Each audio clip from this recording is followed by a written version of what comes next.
When I joined back IT industry as a project manager, I was put on a project. It was a development project. At that time, I didn't know was this actually a project being done in Kanban or Scrum. Most of the times, many people don't know are we using Kanban or are we using Scrum. I have seen even executives or senior leaders talking, let's use anything, right? Doesn't make sense, doesn't make a difference. No, we have two different methodologies in Agile, two frameworks. One is Scrum framework, one is a Kanban framework. Both of these are different. We need to understand when should we use Scrum, when should we use Kanban. In this video, I will be talking to you about the differences between Scrum and Kanban, the similarities between Scrum and Kanban, and then when to use Scrum and when to use Kanban. Okay, let's get started.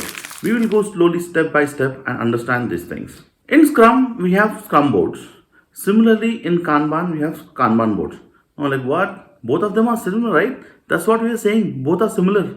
No, there are few caveats. In Scrum, we don't define a work in progress limit on the board, whereas in Kanban, we do that. Let's try to understand these things one by one. Okay, let's get started off. Okay, in Scrum, when do we use Scrum? We use Scrum when we have to work on projects. Let's say we are building a software, a website, or a cart, right? A shopping cart, a new feature is coming, right? That might go for like 2 to 3 months. Okay, or you're working on different use case itself. So all these are projects. So projects need dedicated focus, dedicated people, right? There's a lot of money involved. There could be penalty clauses also. So in these kind of situations, we use Scrum. So Scrum is mainly used for projects. How about Kanban? Now Kanban we use when we have a continuous flow of work. Kanban is used when the flow of work is continuous, right? The kind of contract we sign for Kanban projects is like a retainer project or managed capacity, wherein we have continuous work that comes in and we decide, okay, fine, let's go and keep doing this. Work keeps coming continuously, we keep doing continuously. Okay, so if the work is continuously coming in, then we use Kanban. If we have got a unique project to be delivered, then we use Scrum. Let's try to understand what are the benefits of using Scrum. In Scrum, we will have dedicated resources, right? So the advantages of this dedicated resource is that we have a product owner, we have a Scrum Master, we have a development team. So product owner, this dedicated role says that, okay, I am the one who's going to get the understanding from the user and tell you what needs to be built. Product owner prioritizes in Scrum, right? He is the one who comes and gives us what the user needs. He helps us in elaborating the stories, understanding the stories, what we have to build, and he helps us in prioritization, he or she, whoever is it, right? So product owner does that. Similarly, Scrum Master is that role that helps us kind of follow the entire Agile principles, the Scrum values, the Scrum pillars, ensures he removes the impediments, ensures that we are kind of getting the output. So this is what the Scrum Master does. Similarly, development team is there to build the software. It could be the developers, testers, or the QA, or the designers, right? So we have these three dedicated roles in Scrum. In Kanban, we don't have such dedicated roles. In Kanban, there are no dedicated roles. Okay, people just come and they just work, right? So there's a continuous work coming. You've got developers, testers, people are working. We don't have dedicated PO, we don't have dedicated Scrum Master, we don't have we just have developers and testers who come and keep working. You can have a project manager to look into this, or an Agile coach to look into this and deliver things. Okay, so that's what happens in Kanban. Now Scrum. In Scrum, we have got iterations which are like time box iterations. 10-day sprint, right? At the end of 10 days, you're going to get some output, some valuable software. Okay, so Scrum says there are iterations.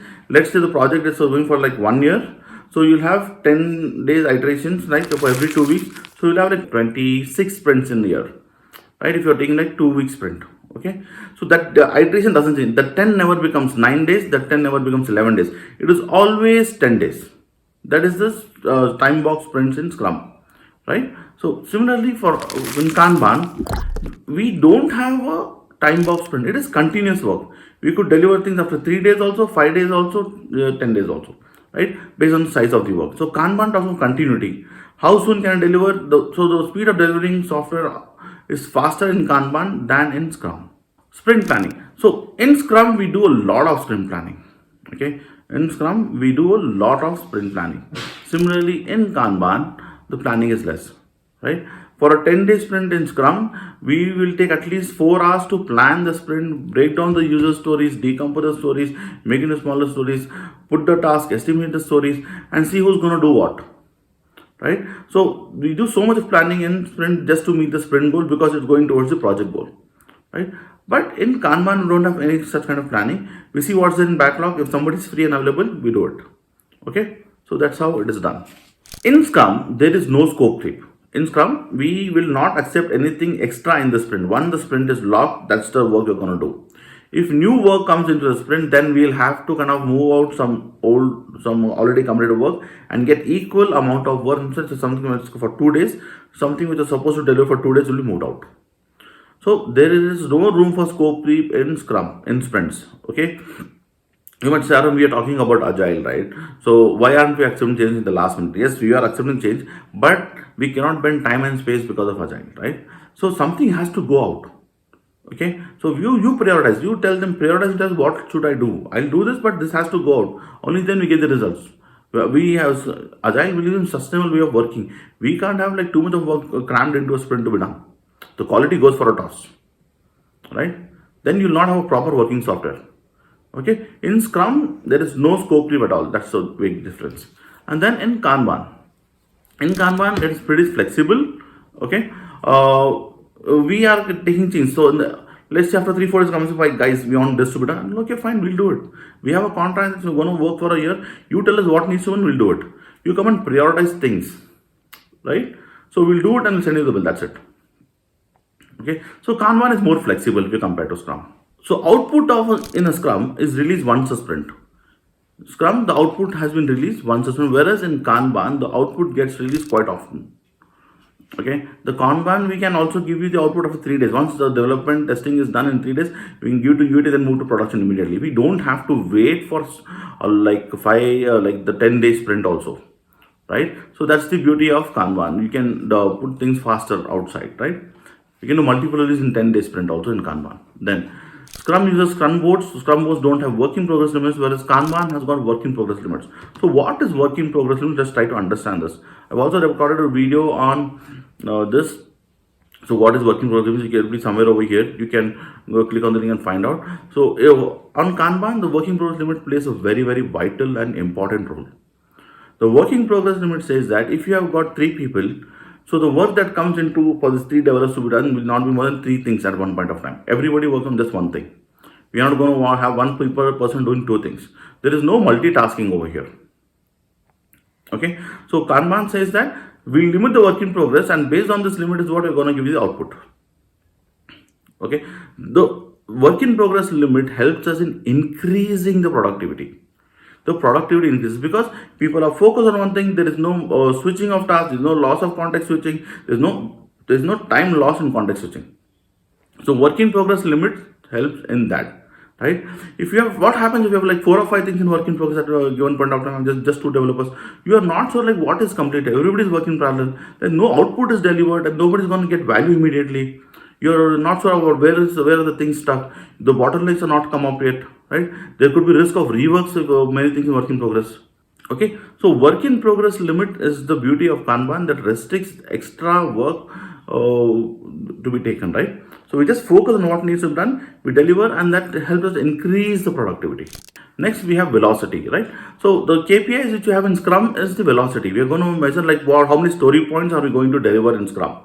Similarly, in Kanban, we have a dedicated capacity. Based on the capacity, we're going to commit something. Okay, so Scrum has got velocity, Kanban has got capacity. We will now look into the differences based on the pillars of Scrum and the pillars of Kanban, the principles they call them, right? Principles in Kanban. So Scrum has got 3 pillars, Kanban has got 5 principles. Okay, so we'll talk about the first 3 pillars in Scrum.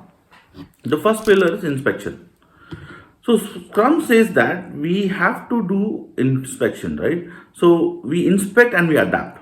So we inspect during the sprint daily scrums, we inspect during the sprint demos, we inspect during the retrospectives, right? We inspect and we do a course correction. Now we want to adapt, right? So we inspect in daily scrums. Okay, fine. We had agreed to do like 3 stories yesterday.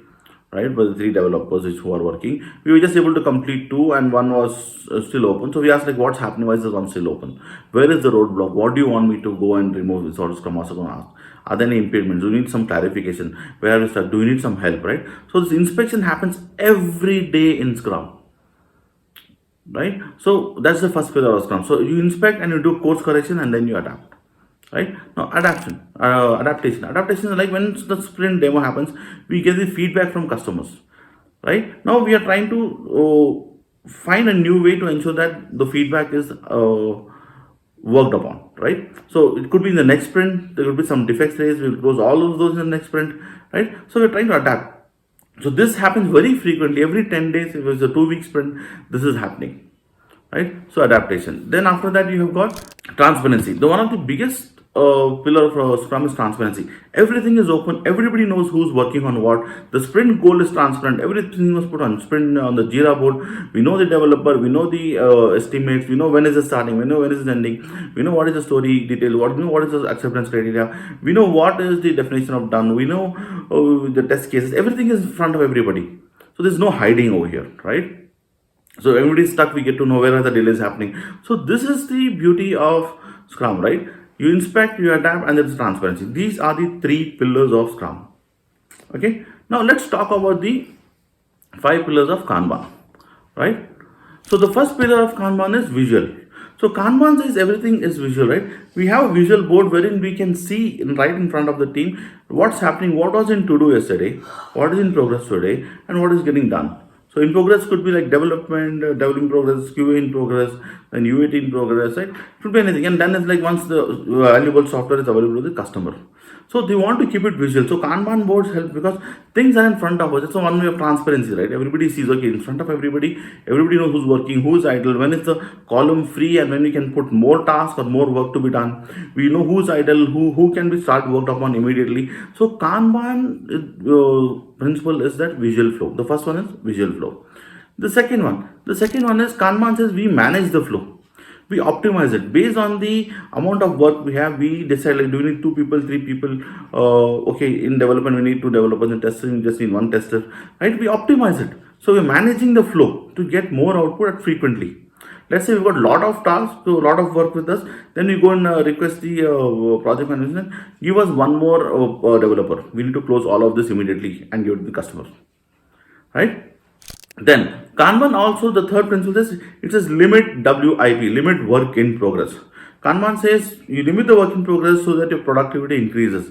I spoke about this in the previous 2-3 minutes also about limiting work in progress. Limiting work in progress helps us kind of remove roadblocks, find out the risk areas, right, and increase the productivity, churn out software faster. Right, valuable software can be churn out faster if you limit the work in progress based on the capacity, okay, of the team. Then after that, the next principle is improve collaboration. Kanban says it believes in improving collaboration. That's one of the principles. So people have to work very closely. They have to have a lot of discussions. So what we do is every time from the define phase to the design phase, there is a discussion, the review meeting. Clarifications are done between the users and the product owners or the solutioning guys. Then from the design phase to the build phase, then again we have got a lot of explanations happening. People are trying to understand what needs to be built. Right, so the solutioning guys or the product or the product owners are explaining things to the developer between the design and the build phase. Then from build to testing when it goes, the developers are explaining the QA folks what is the acceptance criteria, how have they built it, what are the unit test cases. The QA gives feedback, is the rework. There's a lot of discussion that happens. Then QA completion, it goes to the final UAT sign off. Then again discussions with the users or the customers to get the UAT sign off, and then finally goes to production. Right. So a lot of discussions happen. So they have to have a lot of collaborations, and not just within the team, cross-functional collaborations. Collaboration with the support team, with the DevOps team, right, or with the customer support team, customer success team, right. So all the teams have to collaborate with the pre-sales team and different whatever teams are there, right? So there has to be collaboration. So the fourth point is it has to improve collaboration is what Kanban says. That is the fourth principle. The fifth principle says It says make processes and policies explicit. In Kanban, we go and make the processes and policies explicit, saying that okay, oh, how will you write the user stories? What syntax are you going to follow? And then after that, how the story should be? Should it follow invest criteria or not? And then after that, what should be the maximum amount of size of stories? When do we break a story? Then how often will we update the status of the stories? Right, then after that we are also talking about like who's going to do the updates, then how often should we update the comments on the stories, right? Then when do I change the status of the stories, right? So then who will pick it in this status? So all these things are explicitly told. Then we'll capture what all data in the Jira, right? Will we capture the acceptance criteria, we'll capture the test cases, we'll capture unit test cases, will we have the test trails over here, will we connect this to the DevOps team, the CI/CD pipeline? All these processes and policies are made explicit in Kanban. That's your fifth principle. That helps them to churn out software faster. Let's see the similarities between Scrum and Kanban. What are the similarities between Scrum and Kanban? So, both Scrum and Kanban have visual boards. Scrum has got Scrum boards, Kanban has got Kanban boards. Both Scrum and Kanban have WIP limits, right? So, Kanban has work in progress limits, whereas Scrum has got velocity, a dedicated velocity, dedicated effort for a sprint. It is time boxed. So both these things help them kind of increase the productivity and deliver faster. Then both Scrum and Kanban advocate high collaboration. There is intense collaboration, right? We have to talk a lot. We have to work as a team. We have to meet the goals that we want to achieve, right? Both has got high collaboration. Then both Scrum and Kanban have pull system. Once the work is done from development, it moves to testing. Once testing is done, moves to UAT, then production, right? So we're pulling things from left to right. Okay, so both Scrum and Kanban have got pull systems. Finally, both Scrum and Kanban break complex tasks in smaller tasks. Features are broken down into stories into smaller tasks and then try to deliver that, right? They decompose it. Finally, both Scrum and Kanban deliver fast. They're very fast, right? We want fast delivery, 10 days sprint or like 3 days, 4 days development in Kanban. So these are the similarities between Scrum and Kanban. Now, let's try and understand when do I use Scrum, when do I use Kanban. If you're working on projects, right, projects which you have to kind of achieve some big goals, right, there is a project because projects have got penalties on them, projects have got deadlines to be made, projects have got right ROI for the organization, they are solving problems, right. If you are working on projects, we will use Scrum. If there is just continuous work, if the project is gone live and then you want to support the customer for the next 2-3 years, right, then we'll use Kanban. Okay. Similarly, if there is a need for continuous improvement of the system, if you have to do continuous improvement, right, then we'll use Scrum. Like for example, you made the software, you told no, this is not doing great, let's kind of improve it. You use Scrum. Then this logic is fetching too much of memory from somewhere, let's kind of optimize it, we'll use Scrum, right? Okay, this has got like 7 to 8 clicks, let's optimize it, let's make it 3 clicks, we'll use Scrum, right? So this is a very back-end logic, very complicated. We have to ensure that we do the proper regression and all those things, we'll use Scrum. Okay, now if it is just one-time effort or CR after we have gone live or a post-production bug or something, use Kanban. Done. Okay, then if you, since we are working on projects will need a lot of discipline and planning, right? If you want to have a detailed discipline, a rigorous discipline of ensuring people meet like rituals, because you want to put discipline, because you want to get the output, you don't want to miss things, right? Then you will use Scrum, because Scrum has got sprint planning, daily Scrum, retrospective, sprint demos, then retrospectives. This repeats for every sprint. Imagine you've got a 20-week, 20 sprint project. So 20 times there is a lot of high discipline, because you want to get the output, you don't want to miss the deadline. If you miss the deadline, it could be a loss to you, it could be a penalty clause loss, or it could be an ROI loss, or it could be a go-to-market loss, right? So you have to put in a lot of discipline, then you use Scrum, because of the value that you're gonna get outside of what is at stake. No. So if you just need to do continuous work, just intermittent planning, use Kanban. Okay. Then after that, if you since you're working on projects, if you want to have dedicated roles, then you use Scrum. right? Product owner, Scrum Master, development team. If you just want to work with some experts, some good developers, then use Kanban, right? So those are the things. And then finally, the last and the most important thing, since we are working on projects in Scrum, there will be high stakeholder involvement. If you see there is high stakeholder involvement, use Scrum methodology, right? Every day people want to meet understanding, then use Scrum. If you think it's not high stakeholder, just once a week update is fine, then you use Kanban. Okay, so these are the points when to use Scrum, when to use Kanban. So in this video, we learned about what are the differences between Scrum and Kanban. Then we learned about the similarities between Scrum and Kanban. We also saw the differences based on the pillars and based on the principles between Scrum and Kanban. And then finally, we looked into how to use Scrum and Kanban. Watch this video a couple of times to get an idea. Please do like and subscribe to my channel. This is Arham Faraaz. I wish you all the best. Thank you. Bye bye.